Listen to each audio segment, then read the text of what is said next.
On behalf of the panel, I'm here today to welcome Mr. Derek Mahon back into the fold, our sponsored endurance athlete and, more importantly, mountaineer. And more importantly than that, he just completed the summiting of Aconcagua.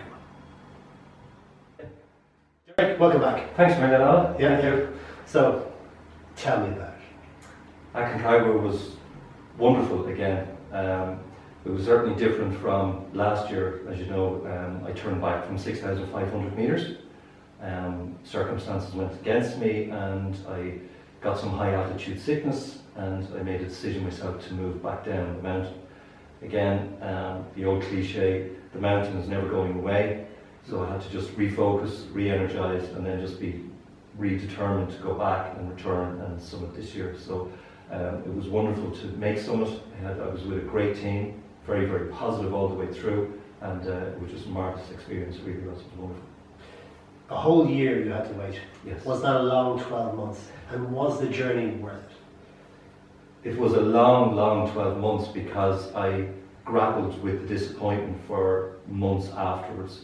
I had to think about and post-mortem the climb from the previous year, and from that then I learned a huge amount about what mistakes I made, what mistakes that I felt the expedition made, and I had decided then at that stage to move to another expedition company who I was with when I was with on Mount Everest, a Russian company called Seven Summits.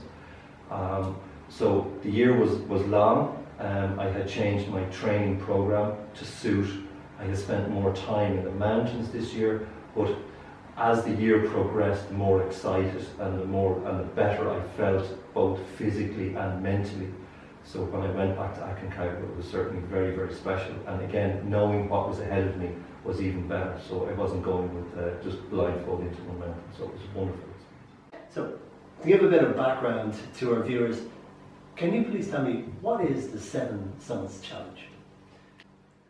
The Seven Summits Challenge, Alan, is the challenge to climb the highest mountains on the 7 continents of the world. So those 7 mountains obviously start with Mount Everest being the highest.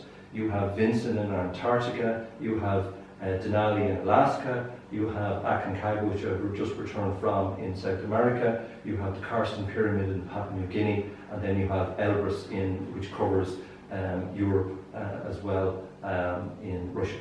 So they're the 7 summits. Very good. And what mountains have you climbed so far? The ones I've climbed so far has been Mount Elbrus in 2012. It moved quite quickly towards Mount Everest in 2014. I had to take a little bit of a break over the coming years, and I summited then Kilimanjaro in 2017. I went to Aconcagua last year in 2018, and I didn't summit, but I got to summit this year, so Aconcagua 2019. So, Derek, I suppose let's go back to the most recent victory, for want of a better word, Aconcagua. Can you tell me, how high is Aconcagua, and then how long did it take you from the time you arrived in Argentina to get to the top? Aconcagua is 6,962 metres, just below 23,000 feet. I arrived in Argentina in the 17th of January, and we summited on the 30th of January. In between that, you have a number of camps, and you have to acclimatise before you actually are physically able to try for summit. So on the way up, you're leaving Mendoza, which is at just over 800 metres high.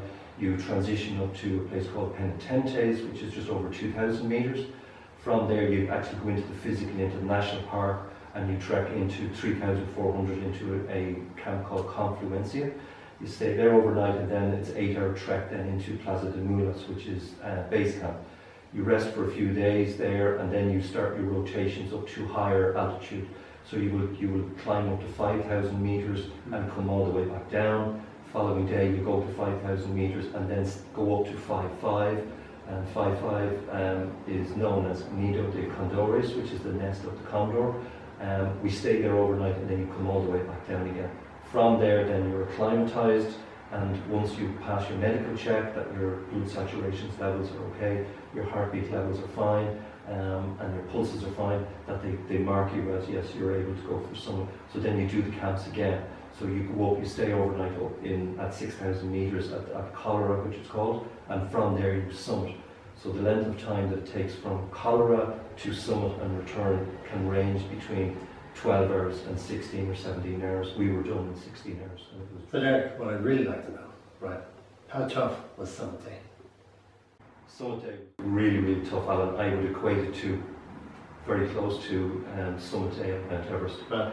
The gradients were really, really severe, and it's constantly pushing. While there was no actual physically depth of snow, we were in crampons from 6,500 meters. You know, our summit attempt from Cholera at 6,000 meters up to 6,962 took us 12 hours.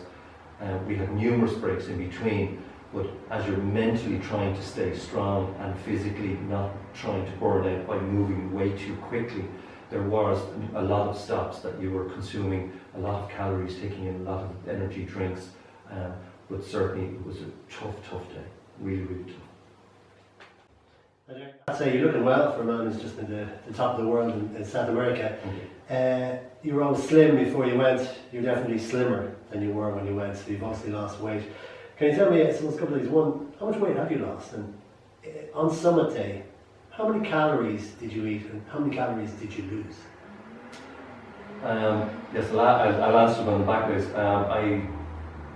Calories you would use per day on rotations would be probably 10 to 15,000 calories a day. On Summit, because it's so constant, I reckon you had to be burning about 20 to 25,000 calories.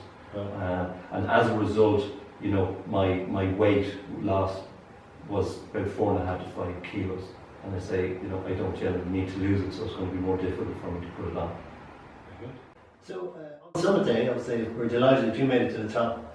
How many people attempted Summit that day, and did everybody make it?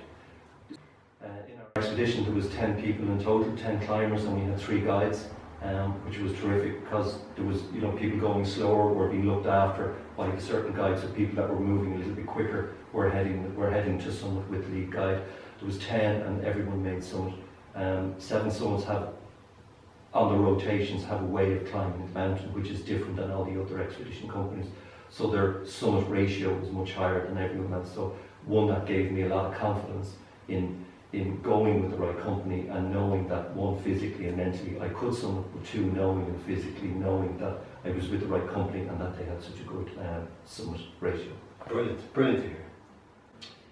Derek, what does it feel like to stand on top of the South American world?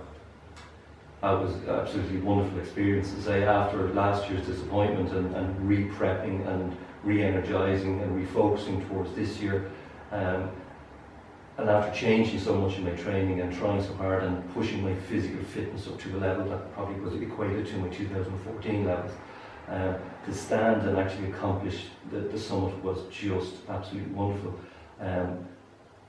I physically was in great shape. There was a lot of people that were very, very tired, but in standing on the summit and getting a picture taken, it all just came to, as a sense of reality to me that, my goodness, I'm here standing on top of the Americas.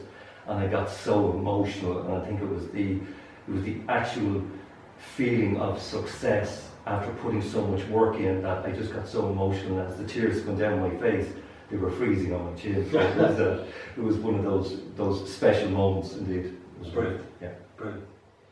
Okay, so Derek, 7 summits, 4 done. What's next?